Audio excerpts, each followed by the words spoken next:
All right, I'm Matt. And I'm Kristen, and this is the Nightly from Hatch, a slumber party for pop culture lovers. Even more than that, Kristen, it is our weekly pub chat, which I'm always excited to do. And I'm always excited to be a part of. Anytime I get to be a part of your pub chat, it really is just the highlight of my day. I get so excited for all the fun local news, some of it that just feels so hyper local, some of it that feels like it should be in a cozy little bedtime mystery book that I'm reading before bed. And I, as usual, am looking forward to the stories you have tonight for us. Well, you're absolutely in luck because got plenty of that. Yay. Also got a few pub quiz questions that tripped me up this week at my local pub quiz. So see how you get on with them. But first of all, before I get stuck in talking about everything that I want to talk about, what's going on with you, Kristen? I am doing great. I've been doing a lot of cozy winter things lately, staying in a lot, watching all the buzzy TV shows, having all the blankets on me, just, taking the stress off, like, oh, I don't need to go out. I don't need to see this thing or go see that person. Just a lot of cozying up. I guess what the Danish people would call Hygge time, light some candles, get under some blankets, read a book. Nice. Yeah, you got to make time for that. Yeah. What is, when you say buzzy TV shows, bearing in mind I'm 3 or 4 episodes away currently from finally finishing The Sopranos. So that's a buzzy TV show for Very me. Buzzy, 1999. Yeah. Yeah. Last century, I think that was. I've got a lot of catching up to do, Kristen, I won't lie. So when I eventually get, in about sort of 30 years' time, what should I be watching that you've got on at the minute? Well, I finally watched Heated Rivalry, the Canadian. Oh, is that the hockey? Yes, it's the show from Canada with the hockey players who fall in love. It's a very sexy show. It's a fun watch. I don't want to give it all away, but it's so rare that we get to see love stories of people in very, very closeted industries like hockey, professional sports, footy over there. How often do we get to see love stories of people who are same sex in these sports on screen? It's not very often. And it's nice to have things to cheer for, right? Yeah, it sounds nice. There's not many nice TV series that are popular. And also, if you are somebody who loves the international games we call the Olympics, which are happening any second now or happening right now, if you're into that, maybe Heated Rivalry will be a nice pairing for you, because that way you can watch a dramatization of 2 imaginary teams and imaginary players where they're trying their best on and off the ice. And, you can do that, enjoy that, and then watch some real athletes cheer for your home country while they do the same thing. Maybe somebody will even come out on the ice during the Olympics. Who knows? Oh, no, perfect timing. Yeah. They do. That's it's genius from the people that made the show as well. Great time to put it out. But it's sort of this, weirdly, I've had a real hockey-centric year so far because I had no idea about it at all. And then I read a book called Beartown, which I don't think is the same thing that you're talking about, but it has been adapted for like an HBO series, I think. It was based in Scandinavia. Oh, I'll have to check that out next. Yeah. Yeah, it's a really good read. Frederick Backman, I think, is the author's name. But yeah, good introduction to hockey as well. I feel like I'd enjoy watching it.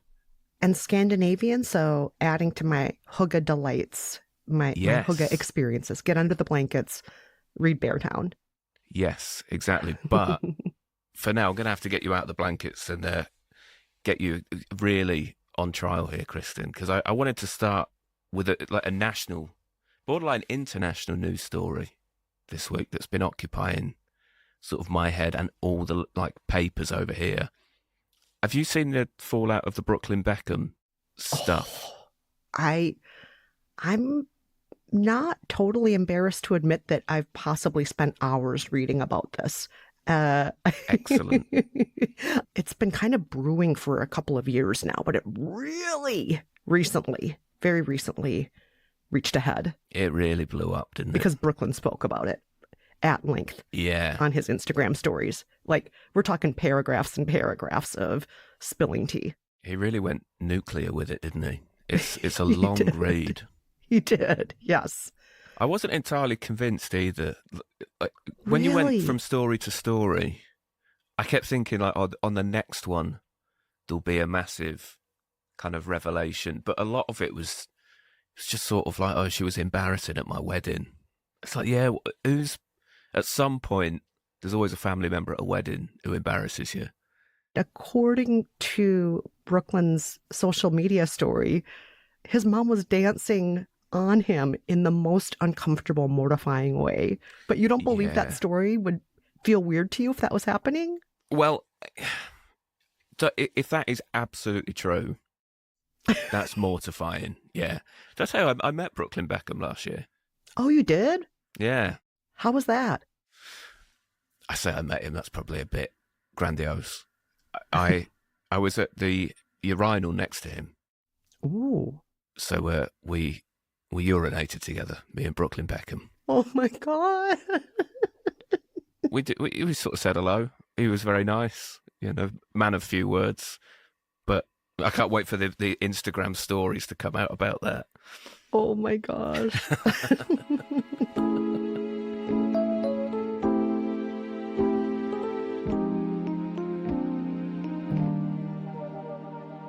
But anyway, enough of the big story, Kristen. We've only got so much time, and I've got some big stuff coming your way that we can't leave this behind. Because I've gone local as always, and there is huge news coming out of Bath, which is sort of on the west side of England, on the way to Wales, out that way. Lovely, beautiful, historic town. Ancient bathhouses, the famous Bath Teddy Bear Company. It's an adorable place. Very beautiful. Yes. Yeah, but it's a spa town. Yes. So it's, very, very nice. So it's also luxurious. It's all of these things. Yeah. It's all that. But biggest of all is the Bath Asparagus fortune teller has come out. What?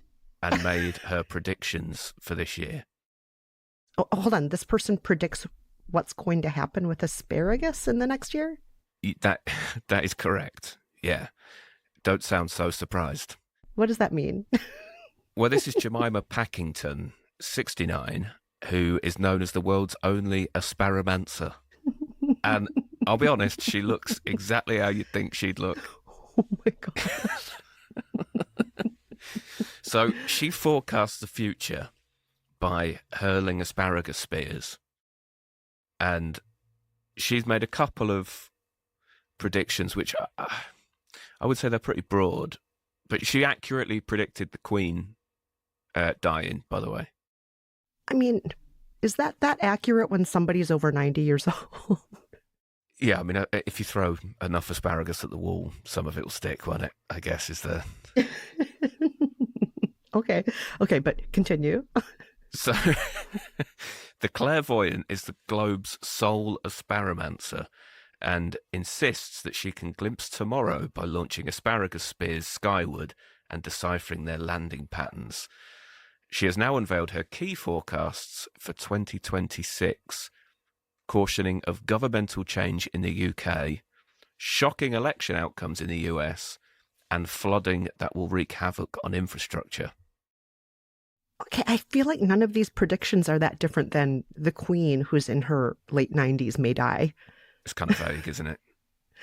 I mean, I don't know. I would want her to be a little bit more specific. All of that seems vague. Like, politics will be messy and there'll be climate change. Yeah, there's going to be some related weather occurrences. Yeah. Yeah, well, if it helps, she's also anticipated scandals engulfing cherished soap stars, surprise celebrity deaths, and a musical revolution with swing-style melodies overtaking K-pop. Whoa, okay. That's an interesting one. So swing's coming back. Yeah. Do you remember when everybody was into swing dancing, Matt? Do I remember? When would that have been? When was swing? Like swing dancing all through the mid to late 90s, swing dancing was all the rage. And so it was in all these commercials for like the Gap and other brands and stores and products. And then all these movies had subplots about swing dancing, like the movie Swingers. So swing dancing was everywhere in like the 90s and early 2000s. Do you not remember this? Oh, right. So it's already had one resurgence then. I've got no recollection of that because, I mean, to be fair, I was born in 92. So you weren't like a 10-year-old going out to swing dance. No, I was more into the rave scene. Yes. At 8 years old, yeah. She's also tipped a tremendous World Cup for England fans. Oh, that would be great if that came true, right? That would be fantastic if that came true. In fact, that's in the US. I'm gonna come over to the US in the summer. Are you really? Yeah, gonna do a few weeks, watch a few England games. Is Nice. the plan. Oh man, if we're near each other, we'll have to hang out. We could ask Jemima, see if a meeting's on the cards. She said that her forecasts are typically 75 to 90% accurate, which is a result of years of honing her skills. So, wow. There you go. She just throws the asparagus in the air, and how it lands tells you about K-pop and swing dancing. Yeah, that's all you need. You just need some asparagus. But she is the world's foremost asparaga.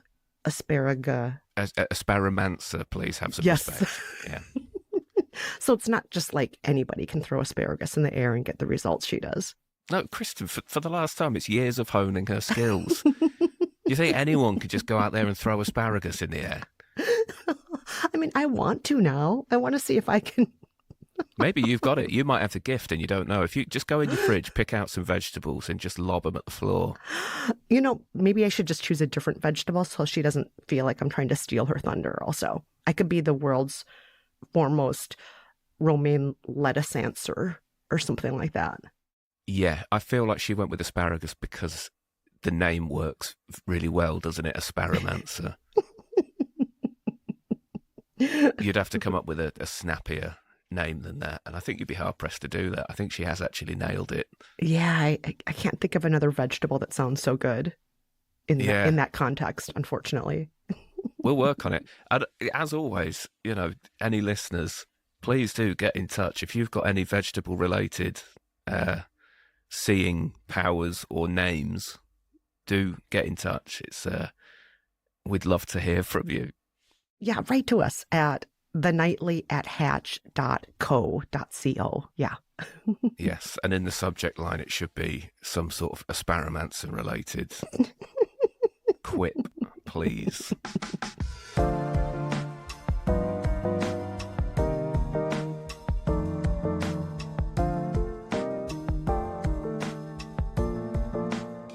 So there you go. I mean, that's what's going on over here, Kristen. And what I like to do in these pub chats is I do a pub quiz every week at my local pub. Do you have a funny punny name for your team? We try and be a bit topical. Okay. About it, you know, try and stand out from the crowd because you get the same sort of ones all the time. Our arch rivals used to be a team of elderly people called Denser, so it's Mensa but with a D. Denser. And okay, that's cute. Cute. And they were just unbelievable. So luckily, I say unlucky, I say luckily, obviously for the families, not so much, but they are half of Denser are no longer with us, which has increased our chances exponentially. Not that we wish death for our competitors no, not at all. At pub trivia, but yeah, it does help when they're not in the way. But there was a few questions this week that tripped me up, and I like to write them down and just bring them to you and just see if you'd fare any better with it. The first one, and this sounds like it's an easy one. What's the national animal of Australia? Oh no. Okay, because they have a football team called the Wallabies. Mm-hmm. Everybody has a kangaroo in their yard. They do. Koala bears roam free. Mm-hmm. Oh, I'm going to say the kangaroo. We went with kangaroo. You would think that's straightforward. Didn't get the point for that because it's actually the red kangaroo. Oh, no. Are they even that different? Well, yeah, no, I think red kangaroo that's your base kangaroo. So, but you wouldn't have got the point there, Kristen. I would have lost that pub quiz. Oh. Yeah, well, you would have lost that. I do suppose a red panda is different from a panda. Very different animals. The red panda is more like a raccoon, actually. Yeah, red pandas are tiny, aren't they? Yeah, they are. So I get it. A red kangaroo, different from a kangaroo. Got it. Okay, lost that one. But you can still make it back. And this next question speaks volumes about the demographic of my pub quiz team. We didn't get this. Who invented the iconic little black dress? Oh, Coco Chanel? Bingo. First time, straight out the gate. Really? Yeah. Oh my gosh. I got 1920s. We guessed Asda, which is, of course, Walmart in the US. Oh. But it was Coco Chanel. Oh, yeah. Well, Team Asparamancer for the win for that one question. Yes. And finally, well, maybe there might be two if we've got time, but this one's really annoying. Didn't get the point. Where's Billie Eilish from, Kristen? Texas? Oh my God, I don't know. It is Los Angeles. Oh, that should be obvious. Aren't all entertainers from Los Angeles? I thought they just moved there, though. Beyonce's from Texas. Is she? Is that why she started doing the whole cowboy hat shtick? I think so, yeah. I think that's part of it. Yeah. I wondered where that came from. Los Angeles. Oh, darn it. Yeah, we just went with the USA for that one, which apparently, like the Asparamancer, far too vague for that pub quiz. I've got one more, which is also a music-based question. Didn't get this, but great bit of trivia for you for future quizzes.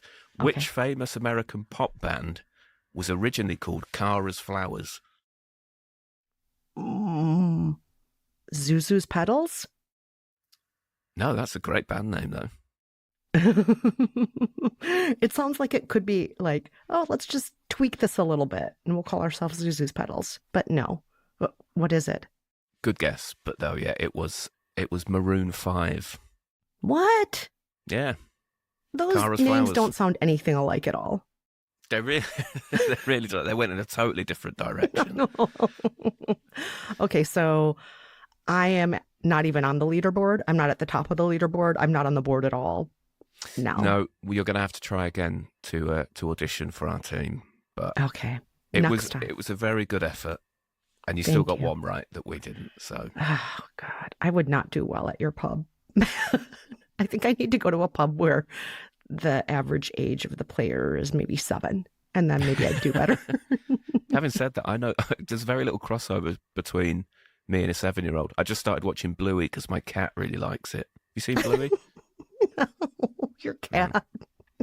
Yeah, my cat loves the cartoon. Your cat says, Bluey. Can you turn on Bluey for me, please?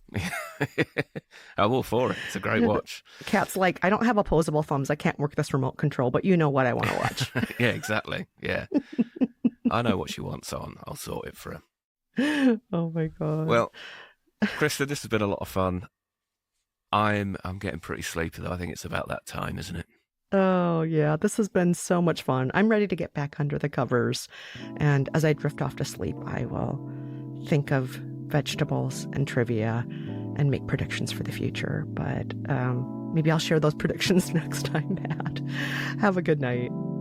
I look forward to it. Night, Kristen.